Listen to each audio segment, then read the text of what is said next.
Fala galera, beleza? Está começando o nosso podcast Maranators. É uma alegria ter você conosco nessa grande aventura, estudo da Bíblia, oração, testemunho. E eu estou aqui com o meu companheiro de jornada, Bruno Felipe Bianchi. Fala, Brunão. E aí? Fala pessoal, fala pastor, tudo jóia? Estamos aqui mais uma vez feliz e alegre por estar com vocês e espero que esse episódio seja animador e contagiante igual foi aí vários outros episódios que a gente já teve. Legal. Na última vez nós falamos sobre missão, falamos sobre o apóstolo Paulo, né? E foi maravilhoso, a gente comentou, a vida de Paulo ela é fantástica, né? E agora vamos falar sobre a grande comissão. Esse momento histórico que o livro de Mateus relata ali, capítulo 28, 18 a 20, e lá Jesus Cristo deixou para nós uma missão que nós como igreja, devemos cumprir. E eu vou pedir aqui gentilmente, meu querido companheiro Bruno, para poder fazer a leitura do texto para nós e pode comentar em cima e depois a gente vai trocando uma ideia sobre esse texto, Brunão. Beleza, pastor? Obviamente, antes da leitura do texto, a gente tem que pedir ajuda pro nosso Espírito Santo. Então a gente vai fazer esse momento agora. Então, convido você na sua casa, aí onde você está, a fechar seus olhos e vamos juntos falar com Deus. Querido Pai, queremos te pedir que o Senhor seja o nosso instrutor, que nós possamos aqui ser iluminados por ti e que essa palavra alcance os corações das pessoas que precisam. E peço essas bênçãos em nome de Jesus. Amém. Amém. Eh, então, pastor, o senhor já disse que esse texto está em Mateus 28, a partir do versículo 18, né? A partir do versículo 18. Diz assim, na minha tradução, tá bom? Então Jesus chegou perto deles e disse: Deus me deu todo o poder no céu e na terra. Portanto, vão a todos os povos do mundo e faça com que sejam meus seguidores, batizando esses seguidores em nome do Pai, do Filho e do Espírito Santo, e ensinando-os a obedecer a tudo que eu tenho ordenado a vocês. E lembrem disto: eu estou com vocês todos os dias até o fim dos tempos. Legal. A gente vê aqui no começo, bem dividido aqui a grande comissão em etapas, né. Existem blocos aqui que nos dão a entender, por exemplo, lá no primeiro versículo, no verso 18, nós vemos Jesus dando as credenciais, né. Quando você vai participar de algo, você tem que ter uma credencial para entrar num evento, para participar de um show, de uma programação da igreja. E aqui Jesus nos dá essa credencial, quando ele diz assim: "Toda autoridade me foi dada no céu e na terra". Antes da gente entrar aqui, eu vou pedir para você falar sobre essa questão de nós termos essa autoridade, Bruno. Eu queria falar um pouco sobre o contexto histórico, né. A igreja, ela estava com os seus primórdios, Jesus estava terminando seu ministério, havia morrido, ressuscitado, e esse foi o momento que antecedeu a sua ascensão.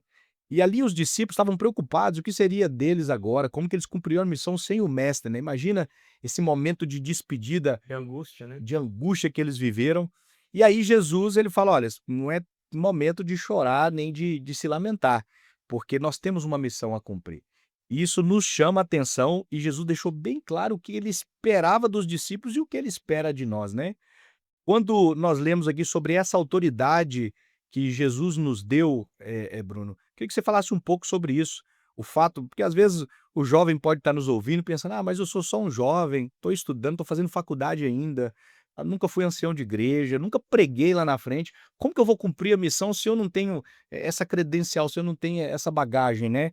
Eh, que tipo de autoridade é essa que Jesus está falando aqui? Você sabe que é muito interessante quando a gente vê os antigos e até mesmo na época de Jesus, as pessoas quando liam a Bíblia, quando falavam as coisas, os profetas eles diziam, né, "Porque assim está escrito", e aí eles falavam então o que estava escrito na Bíblia. Quando Jesus esteve aqui, ele não usava "assim está escrito", ele falava: "Eu, porém, vos digo". Então Jesus ele era muito autoritário no que ele falava, porque as palavras deles é a palavra de Deus, né, são palavras, são mandamentos. E aí quando ele fala pra gente assim: "Olha, todo poder me foi dado", é exatamente esse poder da palavra, esse poder da autoridade e o mais interessante de tudo, né, sobre a autoridade ser no céu e na terra. Não foi nenhum topógrafo lá e mediu a autoridade de Jesus, não, você só é daqui até aqui, não. A autoridade dele é infinita, né, desde o começo das terras, nada acontece sem a permissão de Deus, sem que Deus saiba. Então, assim, essa é a autoridade que está com a gente. Ele falou assim: "Olha, vocês têm a mesma autoridade que eu tenho, então, tudo que acontece, nada está oculto para Deus, ele tem autoridade de todas as coisas, e o jovem ele tem esse poder de Deus junto com ele, isso é maravilhoso, né. E tem uma frase que os cristãos gostam de repetir muito ela, E é uma verdade que diz assim: Deus, ele não chama os capacitados, ele capacita aqueles que ele chama, né. E, assim, é lógico, ele chama os capacitados também, tem muita gente capacitada à frente da missão. No entanto, a segunda parte também é verdade, Deus ele capacita. E quando nós analisamos o ministério de Jesus, nós percebemos que em todos os momentos Jesus, ele revogava essa autoridade divina, né. Jesus ele tinha ali um compromisso em revelar a Deus a todo instante. Vários momentos quando perguntava: "Ah, mostra-nos o Pai", ele dizia: "Olha, quem vê a mim vê o Pai", porque essa era a missão de Jesus. E uma outra questão interessante é a ação do Espírito Santo. O Jesus, tudo que ele fez, todas as palavras que ele disse, todos os milagres que ele realizou, foi por intermédio do poder do Espírito Santo que atuava nele. E é por isso que lá em João 16 ele vai falar: "Olha, eu preciso ir para que vocês recebam o Espírito Santo, para que vocês realizem esses milagres, para que vocês preguem com poder e para que vocês cumpram a missão". Então essa é a autoridade que nós temos, esse poder. E a sua tradução, ela foi muito assertiva, porque a melhor palavra mesmo é poder. O poder que nós temos, o poder que Atos 1:8, né, fala lá: "E recebereis poder ao descer sobre vós o Espírito Santo". O poder que nós temos é o Espírito Santo. E o jovem que tem esse chamado no coração e que deseja receber o Espírito Santo, ele está disponível, né. É bom saber disso, né, Bruno? Saber que o Espírito Santo está disponível a atuar em nós, através de nós. Que sensação maravilhosa, né? Aí, pastor, eu ouvi uma frase uma vez que dizia o seguinte: "Deus ele usa vasos pequenos, mas não usa vasos sujos". Todas as pessoas que estão disponíveis, Deus ele com certeza ele usa, mas precisa uma coisa para Deus usar, né, o vaso tá limpo. Muitas pessoas cumprem a missão, fazem a missão, mas acaba fazendo com que a sua vida não seja de acordo com o que a missão prega. Então Deus, às vezes, ele não usa esse tipo de pessoas. Deus ele usa pessoas pequenas, igual o senhor falou, ele capacita as pessoas que ele escolhe, mas os vasos sujos eles não usam. Então o que eu tirei de lição com isso, com esse texto também, é sobre o poder de Deus, né, é que a gente primeiro precisa se purificar para que Deus possa nos usar. Então, Deus ele usa vasos pequenos. Pode ser eu e você, a pior pessoa que existir lá, mas primeiro precisa se purificar para que Deus possa usar a gente aí junto com o Espírito Santo, né. E às vezes eu gosto de ler o texto e eu gosto de imaginar todo o cenário possível ali, tudo que o texto me informa, né. E cá entre nós, foi escrito há 2000 anos atrás e um evento tão importante, com tão poucas palavras, né, e você precisa mergulhar no texto. E assim, me chama a atenção lá no início do verso 18 falando: "Jesus aproximando-se". Olha o contexto, Jesus havia acabado de morrer, primeiro eles tiveram um trauma, o mestre deles morreu. Segundo, tudo que Jesus falou que ia acontecer, aconteceu, né. Eles abandonaram, eles fugiram, eles se reuniram ali, né, alguns incrédulos, alguns duvidando da identidade de Jesus, e aí eles naquele choque de realidade: "Espera aí, Jesus está vivo, Jesus apareceu para as mulheres, agora está diante dos nossos olhos". Foi um choque. Às vezes a gente lê isso com a normalidade, mas não foi algo normal. Foi algo sobrenatural, algo atípico, né. Então eles ainda adrenalizados com esse reencontro com Jesus, Jesus vai, olha para eles e fala assim: "Olha, eu tenho pouco tempo", em outras palavras, né, "eu tenho pouco tempo para falar algo muito importante para vocês. Vocês estão preocupados com a coisa errada. Vocês têm autoridade, a partir de agora é com vocês, o bastão é com vocês, né, vocês vão levar adiante a igreja". E de geração em geração isso tem acontecido, né. De geração em geração o bastão tem sido passado para as novas gerações, e agora toca essa nova geração que nós fazemos parte, né. Aliás, nós fazíamos, né, porque há uma geração ainda que está chegando, a geração alfa aí, né, dos mais jovens adolescentes que estão entrando ali na fase da juventude, e que a igreja vai continuar com eles, né, o chamado é deles. Então Eu gosto muito, pastorzão, dessa imagem de correr e passar o bastão, sabe, a corrida de revezamento. E eu sei que uma hora eu que vou ter que correr, mas eu também sei uma hora que eu vou ter que parar e passar o bastão para outra pessoa. Então é importante isso, né, a gente saber que a nossa vida, a nossa jornada é uma missão, que é um lugar onde você vai passar o bastão, e aí para de correr um pouco, mas depois você pode pegar o bastão de novo e continuar correndo, não tem problema nenhum. A missão é isso, a missão ela é contínua e você corre essa continuidade da corrida aí, é muito legal. eu ouvi uma vez que o verdadeiro líder, ele precisa deixar um legado, né. Liderança é influência. Se o líder, ele quer analisar se a liderança dele foi competente, ele precisa olhar para os seus liderados e ver se ele inspirou, se ele deixou ali um legado, se ele deixou pessoas que vão dar continuidade a esse trabalho. Então essa era a grande preocupação de Jesus Cristo. né. Jesus estava preocupado se os discípulos haviam entendido a missão, se eles haviam compreendido, do que se tratava tudo que Jesus fez, todo o ministério dele, e agora estava nas suas mãos, né. Nós falamos dessas credenciais e Jesus logo em seguida, ele olha para os discípulos e ele fala assim: "Olha, fazei discípulos", ou seja, multipliquem-se, vocês estiveram comigo e quando a gente vai falar de discipulado, eu fico imaginando os discípulos com Jesus, né.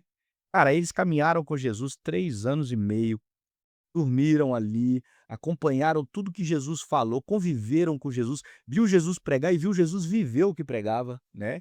Então, viver o discipulado na sua essência, da maneira mais plena possível. E agora Jesus falou assim: "Ó, vão e se reproduzam". Apesar da gente ler aqui no verso 19, na nossa versão tá ide, né, e o ide tá no imperativo, o imperativo na verdade, a ordem é o fazei, fazei discípulos, né. Essa é a nossa missão. Como fazer discípulos, Bruno? Como a gente consegue, assim, fazer com que outras pessoas reproduzam aquilo que nós reproduzimos de Jesus? Sabe que para você fazer discípulo, primeiro você tem que ser discípulo, né. Verdade. Jesus ele fez com que aqueles discípulos fossem discípulos e ele falou: "Agora você vai ser mestre, você vai fazer novos discípulos".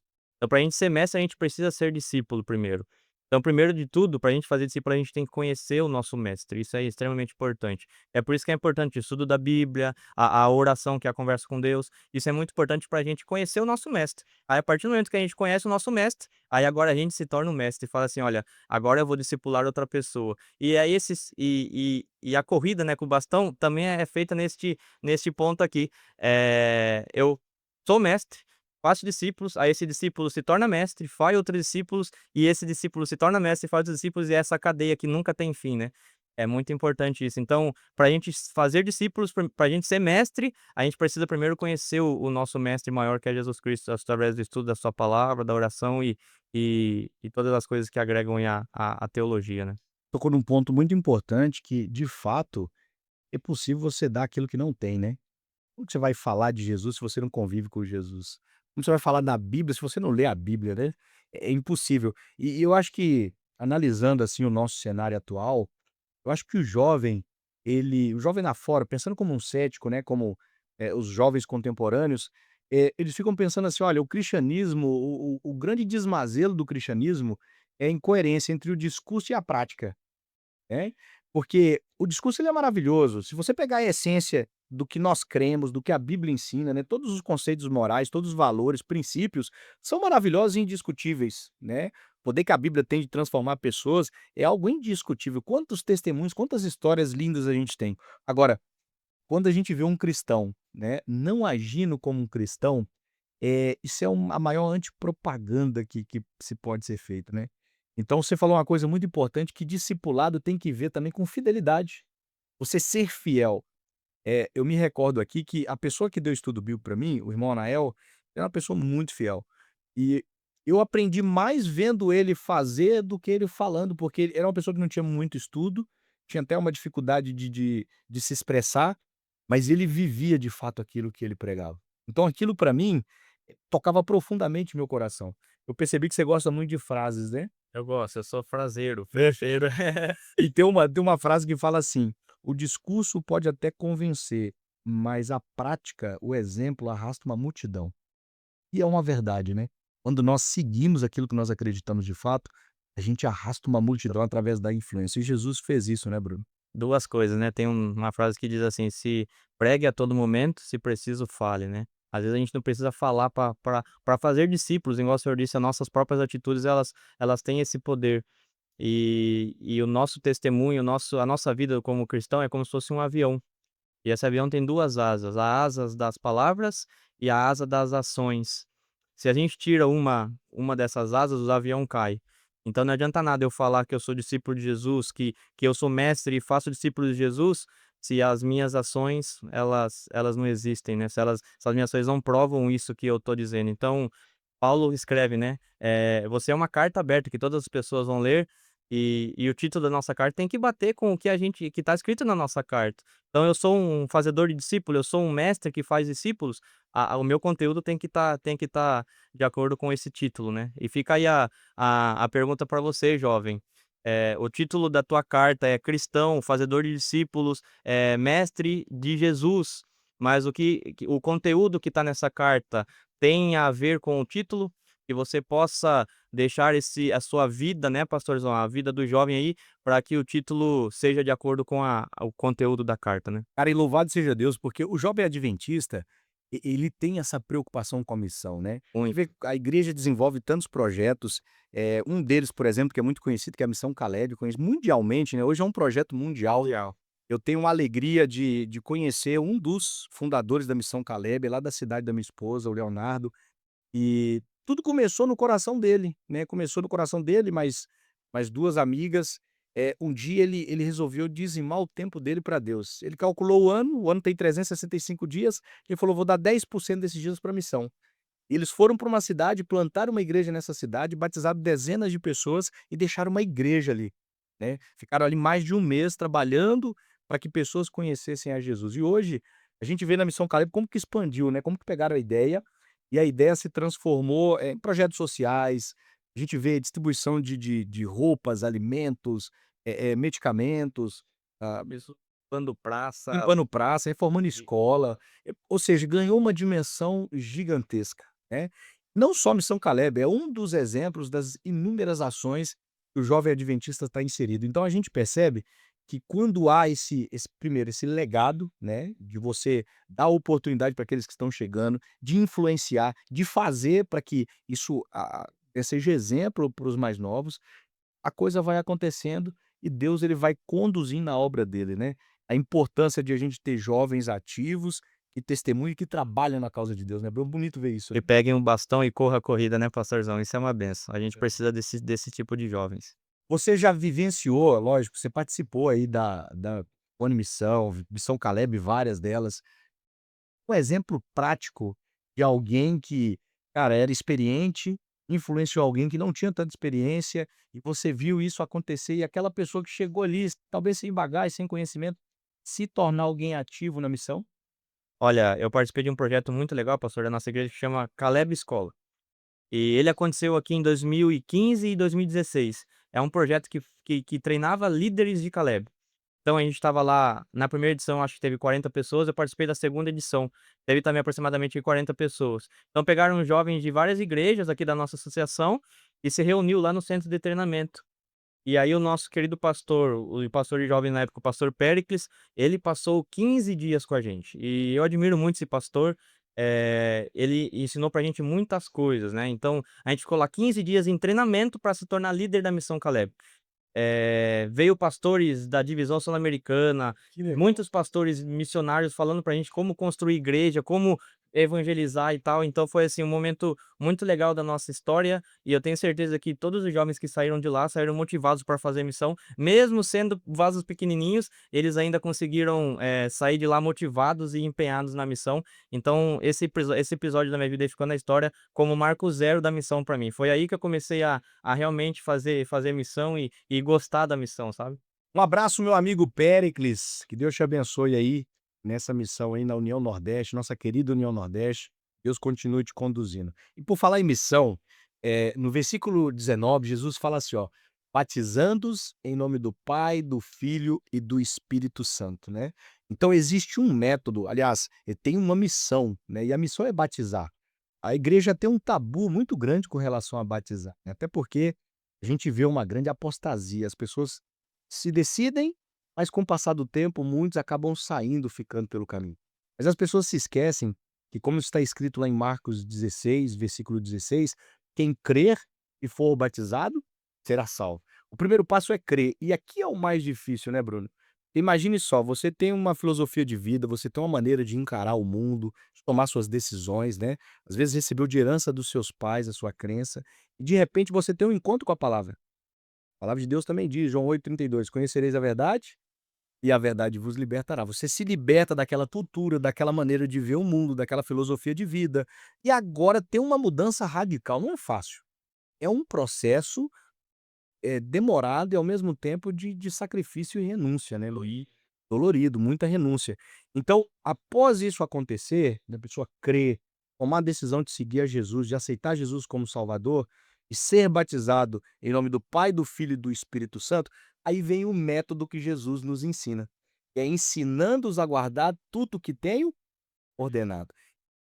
Não é simplesmente doutrinar, não é simplesmente dar um estudo bíblico, vai muito mais além disso, né. Influenciar, estar junto ali nos primeiros momentos, abraçar aquela pessoa, ensinar mesmo o beabá do cristianismo, né. E como nós já falamos aqui no episódio de hoje, ser exemplo, que é o grande desafio, né. Ser exemplo para que essa pessoa veja em você ali um mestre, como Jesus Cristo foi para os discípulos. Você enxerga assim também? Olha, pastor, Jesus não deu talvez aí, nenhum estudo bíblico ouvindo a voz de Deus. Verdade. Existem pessoas por aí que inclusive eu pensava desse jeito, né, a gente tem que terminar lá os 28 estudos para poder batizar na igreja. E existem pessoas que tá recebendo estudo que acredita assim também, eu tenho que terminar esse livrinho aqui para mim poder se batizar. Só que não, o senhor mesmo disse que é só crer e tá tudo certo. Aí até mesmo o Felipe lá falou pro eunuco, né: "Aqui tem água e tem pastor, o que que te impede de ser batizado, né? O que que falta, né? Vamos lá, vamos batizar". Então a gente tem na nossa igreja água e pastor, não precisa mais de nada, né? E então assim, às vezes a própria pessoa se priva do batismo ou até mesmo igrejas, líderes de igreja falam assim: "Não, essa pessoa tá crua, ela não pode batizar ainda", mas o único processo é crer e for batizado, obviamente. E você tem que conhecer em quem você está acreditando. Esse é o ponto Você importante. tem que Crer no quê? Você crê no quê? Então, assim, Sim. a gente tá numa casa pegando fogo. Tem um bombeiro lá fora falando assim: "Olha, se joga daí que a casa tá pegando fogo". Só que eu não conheço o bombeiro.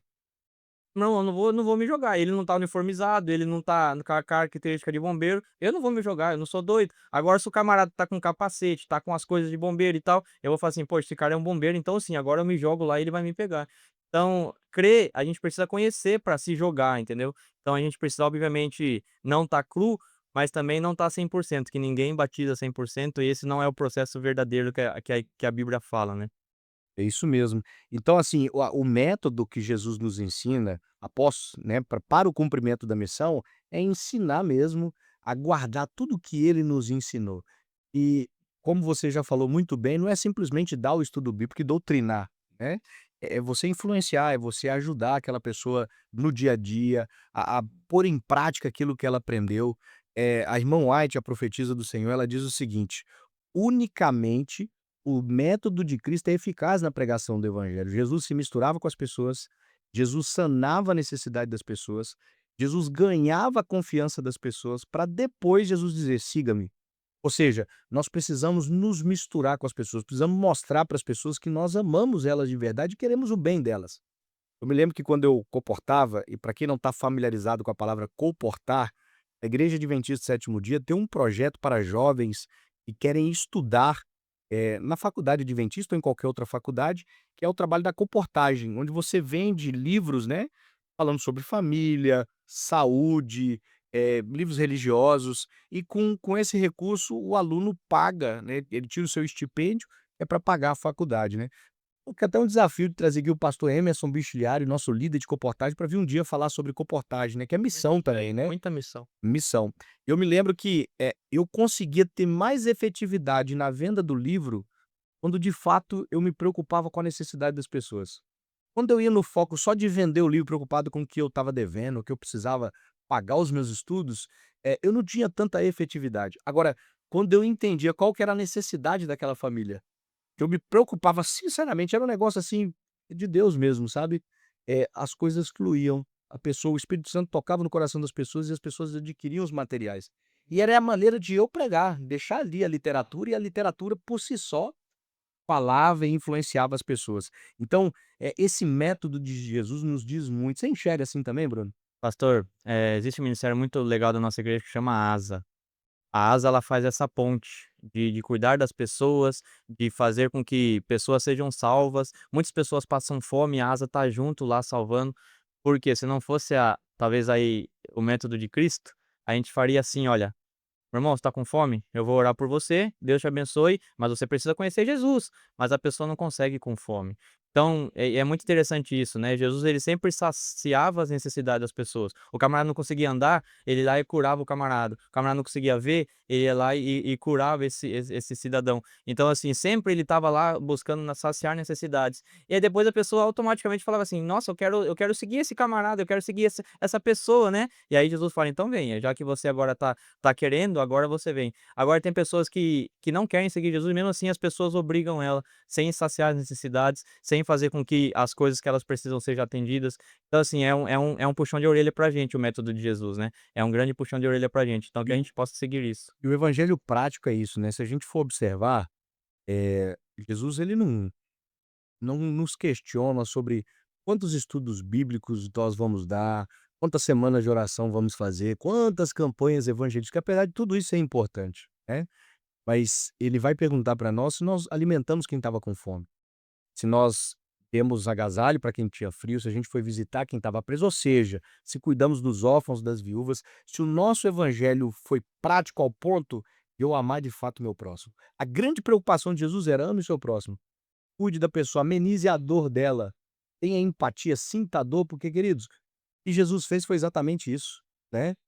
Jesus ele se abdicou, Paulo diz, ele não usurpou ser igual a Deus, mas esvaziou-se de si mesmo, Ai. se tornou um ser humano, que foi um grande sacrifício, um ser eterno, criador de todas as coisas, né, tudo veio existir por ele, para ele, sem ele nada que foi feito se fez, e ele se tornou um ser humano, aprendeu a andar, aprendeu a falar, tudo isso por amor da humanidade, para salvar a humanidade. Então, se nós não conseguimos reproduzir isso, nós não estamos discipulados. Se a dor do meu próximo não me preocupa, se eu consigo dormir em paz, mesmo sabendo que tem alguém sofrendo e que eu posso ajudar, então algo está errado. Salvo me engano, Martin Luther King Jr. tem uma frase, mais uma frase, hein? Tô pegando o estilo do Bruno aqui e soltando as frases, né? Martin Luther King Jr., se eu não estiver equivocado, ele diz assim: "O que mais me assusta não é o grito voraz dos maus, mas o silêncio dos bons." Porque o que se espera dos maus? A maldade, a injustiça, a intolerância, né, e tantas coisas ruins, né. Agora quando os bons se silenciam, aí é uma tragédia, é uma tragédia. Porque o amor não se reproduz. E o amor para ele ser evidente, ele tem que ser reproduzido. É o altruísmo, é a empatia, a solidariedade, generosidade, tudo isso que Jesus nos ensinou, né.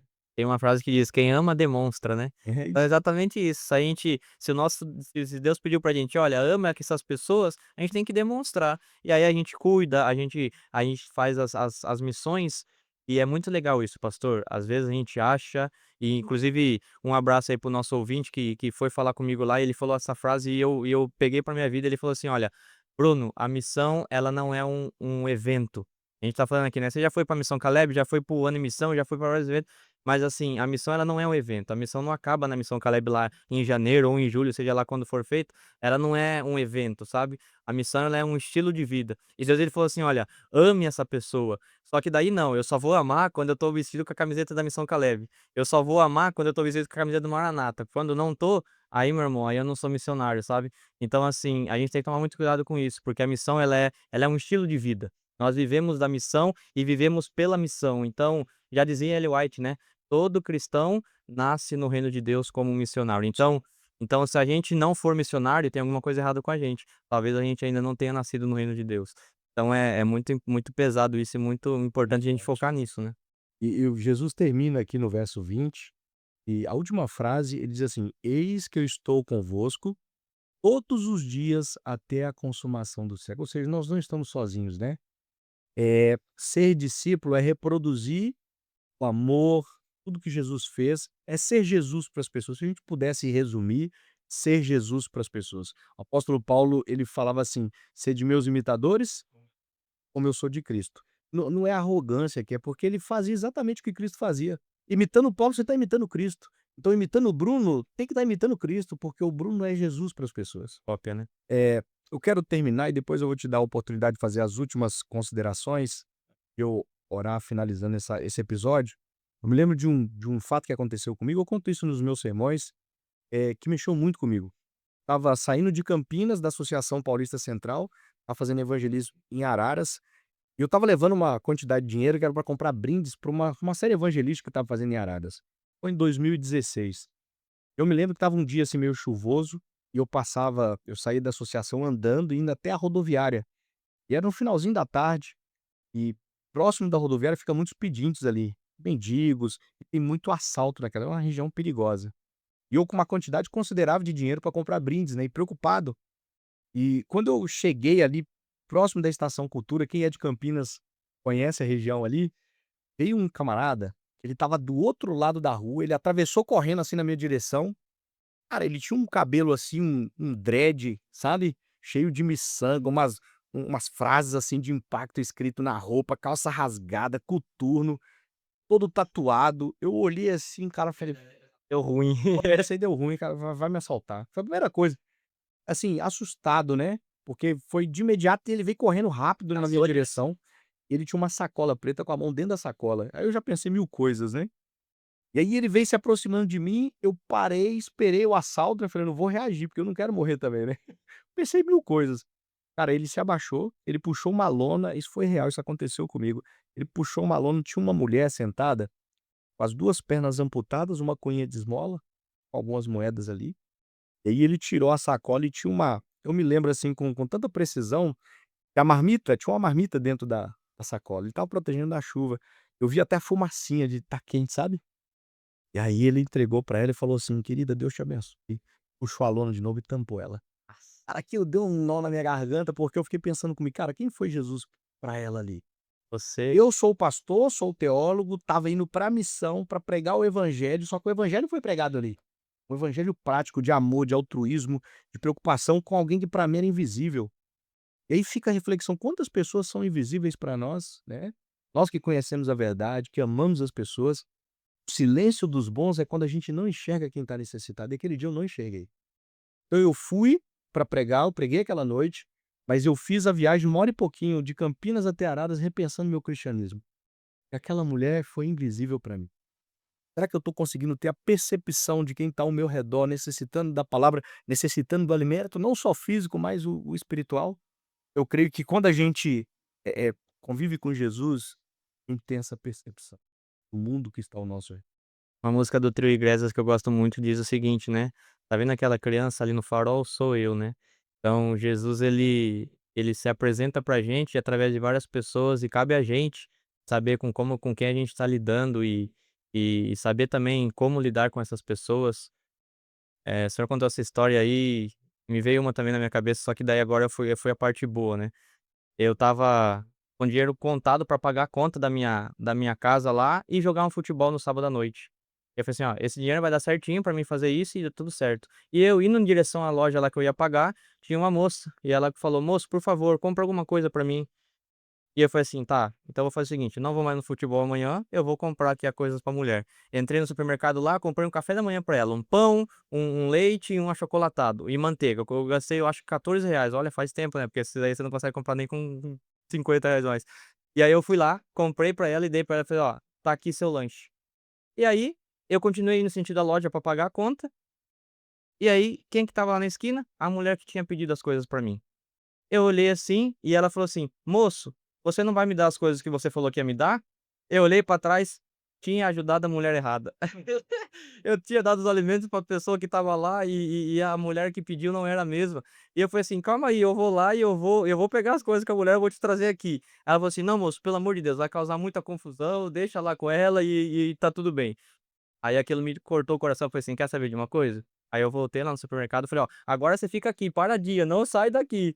Eu fui para o mercado, comprei mais um pão, mais uma manteiga, mais um leite com achocolatado, levei pra ela, entreguei pra ela. Final do dia, não paguei nem a conta da loja e nem joguei futebol, porque eu tinha que guardar dinheiro pra próxima semana pra pagar a conta. Então assim, quando a gente ajuda e aí o senhor provavelmente tenha o sentimento inverso naquela situação do senhor, mas quando a gente ajuda alguém, eu tenho certeza que os jovens por aqui que ajudam as pessoas podem provar isso, o sentimento de gratidão, de missão cumprida, sabe? De missão cumprida, ele é importante no nosso coração. O meu sentimento, na verdade, não foi nem de não ter ajudado, foi de não ter enxergado.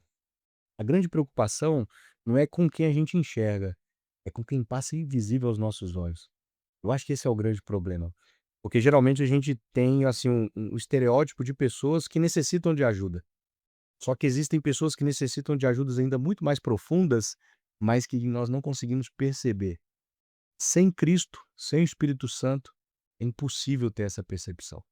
Mas louvado seja Deus, nós estamos aqui engajados e dispostos a sermos úteis para Cristo e alavancar a pregação do evangelho, né. Obrigado a você que nos acompanhou até aqui. Se você está nos assistindo do YouTube, comente aí alguma experiência que você tenha vivido, alguma missão que você já participou, alguma viagem que você fez e lá você testemunhou de Jesus. A gente quer conhecer a tua história, a gente quer interagir com você.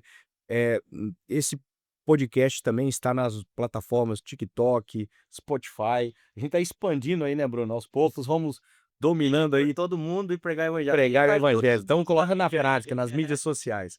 Então, Deus abençoe você. Obrigado pela sua companhia. Feche seus olhos aí que nós vamos falar com Deus. Obrigado, Senhor, porque o Senhor tem cuidado de nós. Obrigado pela oportunidade de estarmos aqui, estudar a tua palavra. Que o Senhor continue nos abençoando e possamos ter prazer a cada dia de cumprir a missão. Em nome de Jesus, amém. Maranata! O Senhor logo vem. Amém. Amém.